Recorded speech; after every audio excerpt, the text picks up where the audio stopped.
welcome to More Than Footy, brought to you by Bingley. I'm Hayley Faulkner. And I'm Tom Chadwick. Thanks very much for your company. How was a pretty good win over the Dockers last weekend? Yeah, it absolutely was. And now, after a nice little sort of, 5-day break or so, we head straight into Sir Doug Nicholls Round. And who better to be chatting to than Michael O'Loughlin? Mick, thanks for joining us. Thanks for having me, guys. Mate, what does the week look like for you? It's pretty busy. Lots on. Obviously, the promotion of the round has been pretty significant. The Sir Doug Nicholls Round ambassador Sonny Moore has been sort of rolled around to all the certain functions, and I grew up knowing Sonny and his legacy back in South Australia as a Central Districts player. So one of the all-time legends, and I'm so happy that he's been recognised. And we get to kick off on Friday night against the Blues, and the Swans are in red-hot form at the moment. Tell us about what this round means to you and to Indigenous people. I think it's just an acknowledgement of the contribution that some of the really great players have had in this amazing sport that we call AFL. The talent that's been displayed, leadership. When you think about AFL footy, you think about all the great players have played, and certainly our mob have been at the top of that with the Adam Goodses of the world, Buddy Franklin, Siriolis, and then you go back into the past, and those guys have created an amazing legacy where they've really made a stand for things that are much bigger than the sport. So pretty significant. The round is a really special one. We see all the incredible designs of the jerseys, and every club is bought in. The public have bought in. It's a really incredible and special round. Speaking of which, what do you make of the 2024 Guernsey, of course, designed by Belly's uncle? It looks incredible. I think once you, and not an artistic bone in my body over here, but when you look at it, it just the hairs on the back of the neck stand up. We give the opportunity to, over the course of Indigenous Round, the various and the different artists that come through, and it all started with Adam Goods' mum. To see where our club and what we've been able to put together is pretty special. So very happy, and Uncle Richard's done a great job. Now, winding the clock back, day one, when you walked into the Sydney Swans. Oh, wow, you're going back now. Yeah, like I said, wind the clock back. Tell us, what did day one, who was your first conversation? What were your first memories of that day? I think it's, back in 1994, at the end of 94, when I came for, I guess it was just a couple of weeks before Christmas to get to know the players and make introductions pretty much. And the first guy I spoke to, apart from Rob Snowden, who was the recruiting manager, picked me up from the airport, was Tony Lockett. So that was an amazing introduction. Surreal. Yeah. It was at Coogee, and we went for a jog from Coogee to Clovelly and back. And again, I was in Sydney for about 3 hours and met Tony, and then I was introduced to the footy club and the SCG, and I guess the rest is history. So that was the first day, and then I was introduced to Matty Nixon, Simon Arnott, and we were told that we were going to be living together in Randwick, and that unfolded, and we become lifelong friends. So that introduction was a bit of a shock to the system, coming from Adelaide and a place called Salisbury North. So here we are living in Randwick. And a grand final in your second year. How do you look back on that season? I thought I would be here for 6 months, and the Swans would work it out that I was a fraud and send me back to Adelaide, and they obviously saw something in me, and then you put together the body of work that you need to do, training, weights and running, all the things that you need to do to become a professional, which I had no idea about being. And I look back now and I go, wow, that was just an incredible ride. John back then to John who he is today. Give us a couple of maybe a couple of stories, a couple of differences. What have you seen? How's he actually? A word he likes to use is evolve. He likes to say he's evolved. How would you say he is today? I think he's definitely evolved. I think you have to with the young groups. I mean, every year there's a couple of new players that are just turned 18, 19. So you have to get better, and then you like to think those guys that you've had for about 8 years mature, and they're starting families and things. So you have to be coach. You have to be on your toes. He was an incredible addition to our footy club, from retirement to going into work life, then becoming an assistant here in Sydney under Rodney, and then Roosie. So I just think his experience and his knowledge and what he taught us as players was incredible. And we all know Horse, the man, his principles, his values, and what he stands for is. He's just such a staunch family man, but also very professional.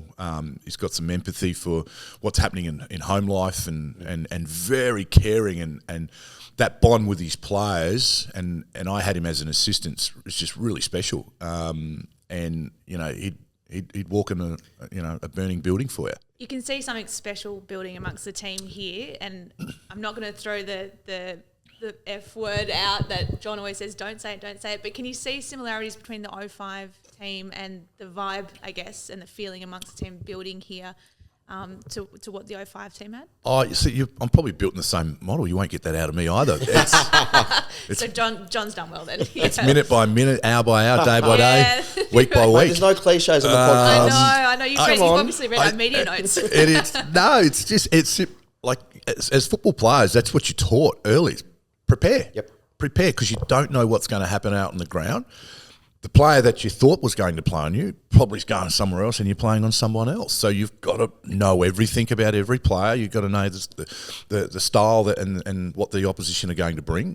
And once you've prepared both sort of in your mind and with your body, physically, you're ready to go. You give yourself a chance. And that's all you can do. Give yourself a chance. And we always hear those cliches, and I know you guys hate it, working in media, but they're really true, and they're good life lessons as well, because if you put the work in, you'll generally get good results. And if you don't, you really, I know people go through ups and downs, but you really only have yourself to blame. So since retiring, tell us about the Go Foundation. Two-part question.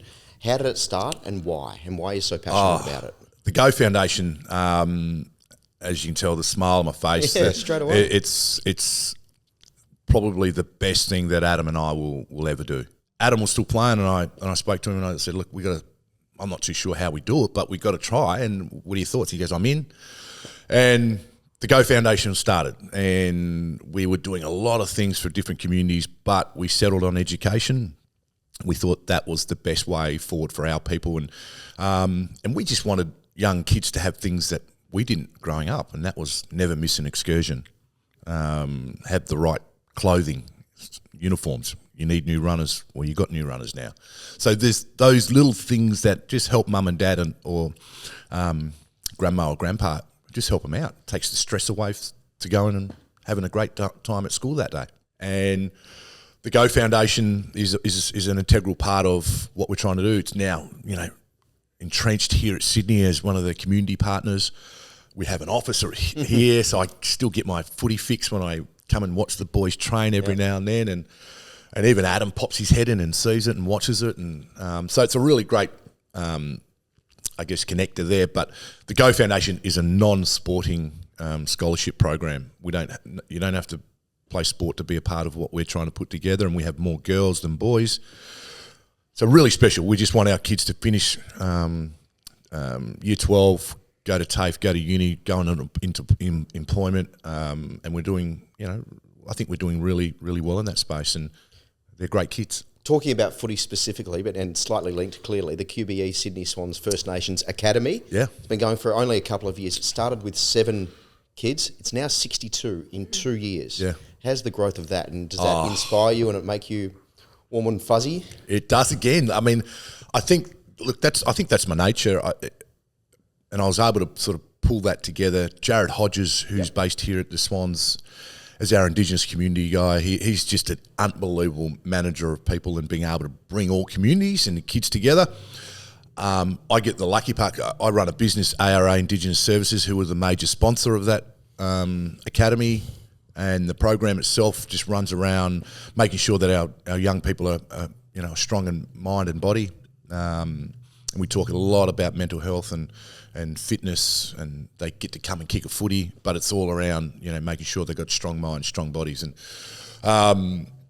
it's an incredible program that we're rapt to be a part of. I have done well in business, and it was an opportunity to be a part of the First Nations Academy. So it was a really natural thing to do, a really strong Aboriginal business supporting a really strong Aboriginal Torres Strait Islander program. That just makes sense to me. So in light of that, the pathway to the AFL, it's no secret at the moment there's not a great deal of Indigenous pathway into the absolute top, and it's dwindling a little bit. How do we get that back where you've got Micky O and Adam Goods and Louis Jetta coming through the system?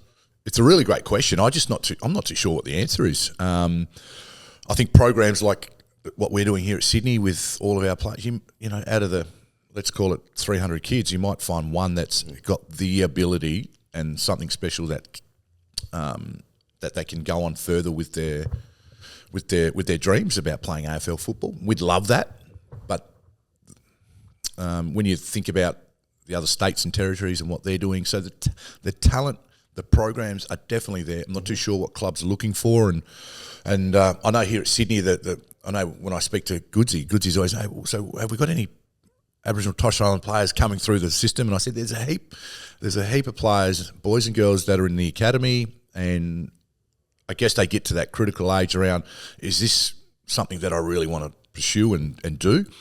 And I think back on my own journey, it was really, someone really took a chance, saw something in me in Adelaide playing, said, this kid, like, he's not much now. And it's funny now because I don't think you're giving yourself enough credit, by the way. I think you would have been a right as a junior. It's quite funny. I got hold of some scouting reports on myself as a 16, 17-year-old.